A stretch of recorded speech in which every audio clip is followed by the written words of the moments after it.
Okay, I think we got our final gas fill up before we head into the Lansing area, just outside of Lansing right now. I was going to tell Guy a story about a gentleman that I was talking to at the gas station. And he said, why don't you put it on video? I said, okay. So this gentleman, Steve, saw the car and was admiring it and was talking about how when he was younger, he was a mechanic, and a gentleman had a 69 Cutless.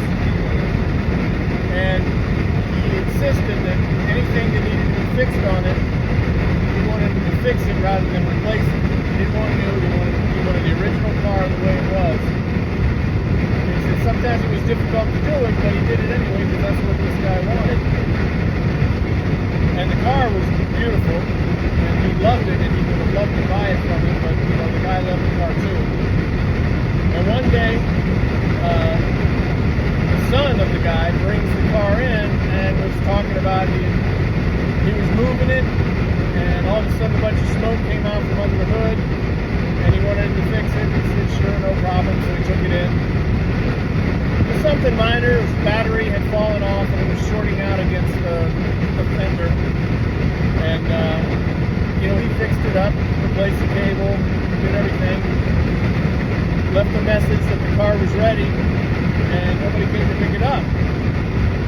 And so he called again, and nobody came to pick it up, nothing. And about a week or two later, the son comes up, and he says, hey, I've been trying to get in touch with you, your car's ready, your dad's car's ready.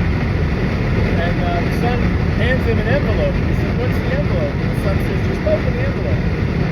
So he opens up the envelope, and it's the title to the car and the keys. And the guy looks at him and says, Steve says, well, what is this? And he said, well, my dad passed away last week. And I knew that he wanted you to have the car.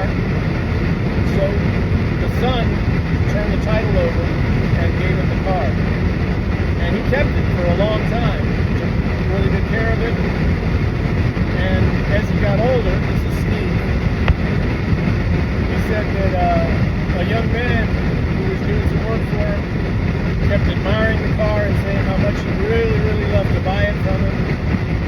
And he didn't sell and he didn't sell. And finally he said, I don't really drive it that much anymore.